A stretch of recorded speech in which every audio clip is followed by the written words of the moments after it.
नमस्कार, मी विशाल परदेशी. न्यूज 18 लोकमतच्या विशेष शो मध्ये म्हणजे ड्रॅगनची माखार या विशेष शो मध्ये आपलं सगळ्यांचं स्वागत. अखेर चीनी सैन्याला भारतीय सैन्यापुढे गुडघे टेकवावे लागले, त्यांना गुडघ्यावर बसावं लागलं.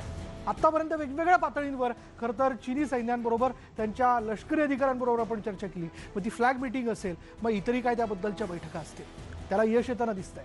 चीनी सैन्य LACवरनं माघारी जात आहे. त्याच्यावर LACवरचा तणाव देखील आता पूर्णपणे संपताना दिसतोय. आणि हा भारतीय सैन्याचा लष्कराचा एक मोठा खरं तर विजयच म्हणावा लागेल. नेमकी यापुढची चीनी सैन्याच्या संदर्भातली आपली रणनीती काय असणार आहे, काय आपण करणार आहोत, अशा वेगवेगळ्या प्रश्नांचा वेध आपल्याला घ्यायचा आहे या स्पेशल रिपोर्टमधनं. ड्रॅगनची माघार.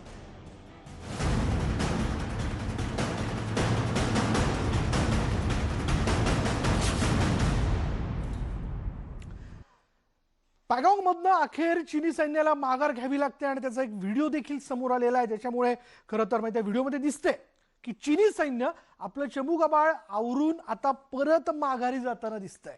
अर्थात पुन्हा एकदा हे सांगावं लागतंय की हा आपल्या भारतीय लष्कराचा विजय किंवा यश म्हणता येईल.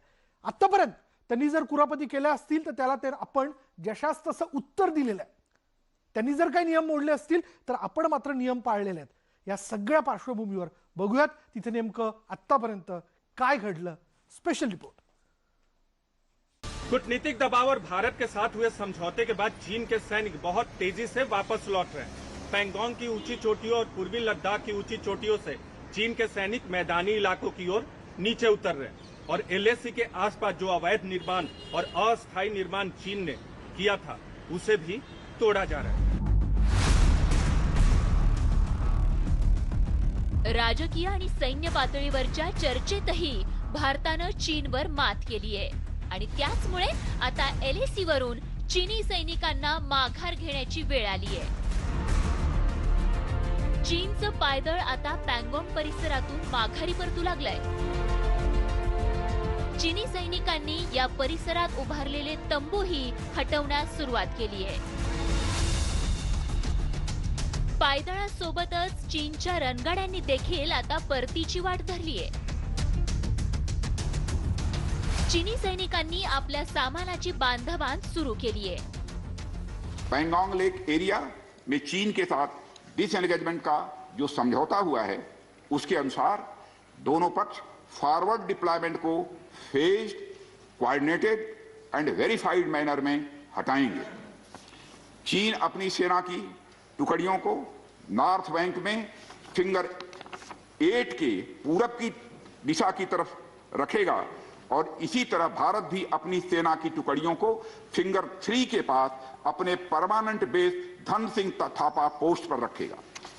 इसी तरह की कार्रवाई साउथ बैंक एरिया में भी दोनों पक्षों द्वारा की जाएगी. ये कदम आपसी समझौते के तहत केंद्रीय सरकार का, कूटनीति का, सेना का और स्ट्रेटजी का बहुत बड़ा विजय है और आज गर्व का दिन है.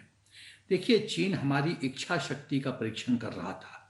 चीन समझ रहा था कि ये जो शटल कॉक गेम खेल रहा है, पिंग पोंग, हम डिप्लोमेसी हमारे साथ कर रहा है, जमीन पे बातचीत कुछ होता था मिलिट्री कमांडर्स के बीच में, लेकिन उसको कार्यान्वित नहीं किया जाता था.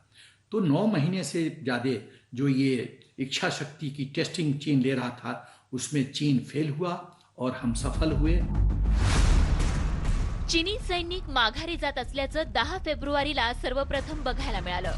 लडाखच्या सीमावर्ती भागातून चीनचे रणगाडे माघारी जात असल्याचं बघायला मिळतंय. चीनी सैन्यानं आता परतीची वाट धरलीये.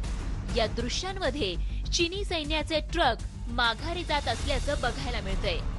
याच ट्रकमधून चीनी सैनिक आपलं सामान घेऊन जात असल्याचं दिसून आलंय. सामने का जो इलाका है उन्हीं को फिंगर एरिया कहा जाता है. तकरीबन 135 किलोमीटर लंबी ये झील है, जिसमें से 40% यानी कि 45 किलोमीटर के आसपास भारतीय हिस्सा होता है और उसमें भी जो है चीन लगातार कोशिश करता रहा है कि LAC को बदला जाए. लेकिन अब चीन के सारे मंसूबे ध्वस्त हो चुके हैं और उसको जिस तरह से डोकलाम से पीछे हटना पड़ा था उसी तरीके से अब उसे पैंगोंग के सोल्जर्स जमीन पे इतने ठंडे टेम्परेचर तापमान को नहीं सह सकते. हिंदुस्तान के सिपाही और जवान -50 में कबड्डी खेलते हैं और ये चीन के जवान -20 में ये इनको 200-300 ट्रुप्स को बैकलोड किया जाता है रियर एरिया में, क्योंकि ये सह नहीं सकते -20-30। तो कोई दोनों सेना में कोई तुलना नाही आहे। भारतासोबत झालेल्या तडजोडीनुसार चीनी सैन्य पँगॉंग सरोवराच्या फिंगर 8 परिसरातील आपल्या तळावर परतणार आहे, तर भारताचं सैन्य फिंगर 3 लगत असलेल्या धनसिंग पोस्टरवर स्थिरावणार आहे। पण यानंतर पुढे काय होणार? अन्य ठिकाणीही दोन्ही सैन्य माघार घेणार का, असा प्रश्न तुम्हाला पडला असेल। चीनचा विश्वासघातकी स्वभाव लक्षात घेता भारतीय सैन्याकडून कोणतीही ढिलाई केली जाणार नाही। LACवर भारतीय जवानांची करडी नजर असणार आहे आणि त्याचमुळे आता चीनी सरकारचं वृत्तपत्र ग्लोबल टाइम्सने सैन्य माघारी घेण्याविषयी एक वृत्त प्रसिद्ध केलंय। यदि मैं चीन को जानता हूं तो वो फिर मौके की ताक में रहेगा और फिर वो आगे बढ़ने की कोशिश करेगा। और देखिए, इस परिप्रेक्ष्य में चीन बहुत ही एडवांटेजियस पोजीशन पे है। क्यों? क्योंकि चीन के जो इंफ्रास्ट्रक्चर है वो उसको मोबिलिटी ज़्यादा देता है। तो हमको चाहिए कि हम मैचिंग इंफ्रास्ट्रक्चर और भी तेज गति से डेवलप करें। मोदी सरकार ने बहुत ही अच्छा काम किया है और जिस तेज गति से स्ट्रेटजिक रोड्स बन रहे हैं, जिस तरह मोदी सरकार ने DGBRO director general border road organisation को फाइनेंशियल पावर्स बढ़ा दिया है, उसके कारण कंस्ट्रक्शन की जो गति है उसमें बहुत तेजी आई है। भारताच्या धास्तीमुळे चीननं पूर्व लडाखमधून सैन्य माघारी घेण्याचा निर्णय घेतलाय, पण सैन्य माघारीच्या कराराचा चीनकडून कधीही भंग होऊ शकतो आणि त्याचमुळे LACवर भारतीय सैन्याची बारीक नजर असणार आहे।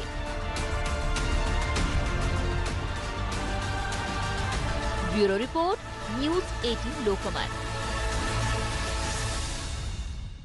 आणि LACवरनं ड्रॅगननं घेतलेली ही माघार हे आपलं यश आहे। यानंतर वेळ झाली का ब्रेकची, आणि ब्रेक नंतर याच संदर्भातला दुसराही एक रिपोर्ट जाणून घेऊयात, आणखी नेमकं काय काय घडतं। पहा फक्त न्यूज 18 लोकमत।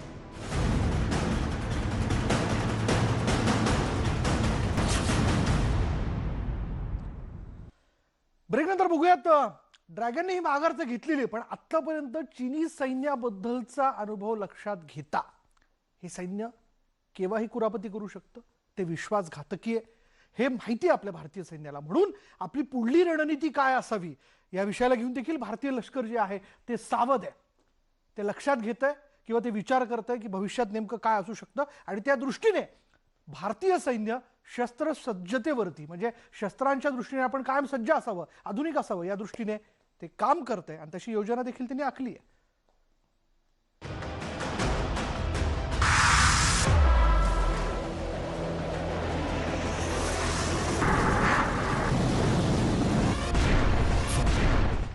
भारताच्या किलर मिसाईलला चीन घाबरला।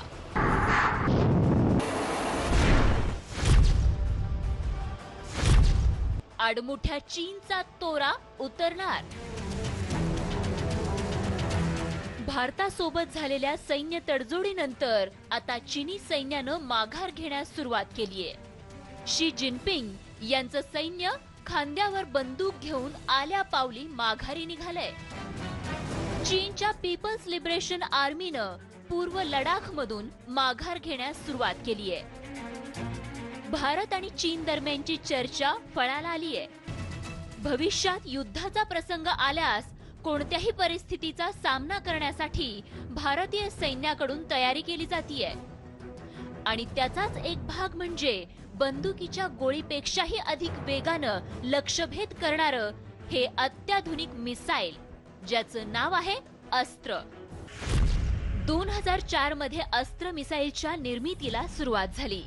2006 साली या मिसाईलच्या डिझाईन मध्ये बदल करण्यात आला, तर 2008 साली या मिसाईलच्या आधुनिक आवृत्तीची चाचणी घेण्यात आली। 2013 साली अस्त्र मिसाईलची पुन्हा एकदा यशस्वी चाचणी घेण्यात आली। विशेष म्हणजे अस्त्र मार्क 2 हे मिसाईल लढाऊ विमानावर बसवलं जातं, तसंच या मिसाईलच्या माध्यमातून हवेत शत्रूच्या लढाऊ विमानावर मारा करणं शक्य झालंय। हे मिसाईल ध्वनीच्या वेगानं लक्ष्यभेद करतं आणि अवघ्या काही क्षणात शत्रूच्या लढाऊ विमानाचा स्फोट होतो. अस्त्र मार्क 2 या मिसाईलच्या या वैशिष्ट्यांमुळेच चीनला कापरं भरलंय. 2022 पर्यंत हे मिसाईल पूर्णपणे विकसित केलं जाणार आहे. विशेष म्हणजे पुढच्या वर्षी हे मिसाईल भारतीय सैन्यात दाखल होणार आहे. अस्त्र मार्क 2 मिसाईलचा वेग हा ध्वनीच्या 4 पट अधिक आहे. तसंच स्वदेशी बनावटीच्या तेजस या लढाऊ विमानावर हे मिसाईल बसवल्यामुळे त्याला 100 किलोमीटरहून अधिकची स्ट्राईक रेंज प्राप्त होणार आहे.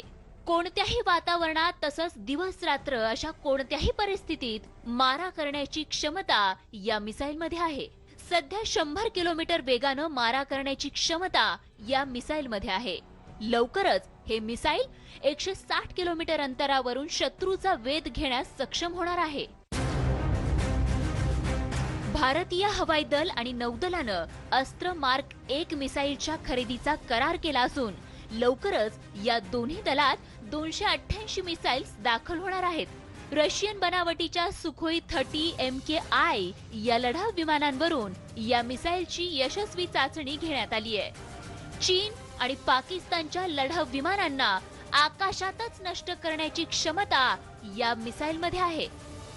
Bureau report, news 18 Lokmat. त्यामुळे चीनी सैन्याला भारतीय सैन्याने एक सांगितलेलं आहे, आपण माघार घेतली, शहाणपण लवकरच सुचलं आपल्याला, पण पुन्हा जर आमची खोडी तुम्ही कराल किंवा काही कुरापती करण्याचा आपण प्रयत्न कराल तर आमची शस्त्रसज्जता देखील लक्षात घ्या, आम्ही जशास तसं उत्तर तुम्हाला देऊ शकतो. यानंतर या विशेष शो मध्ये इथेच थांबणार आहोत. पहा फक्त न्यूज 18 लोकमत.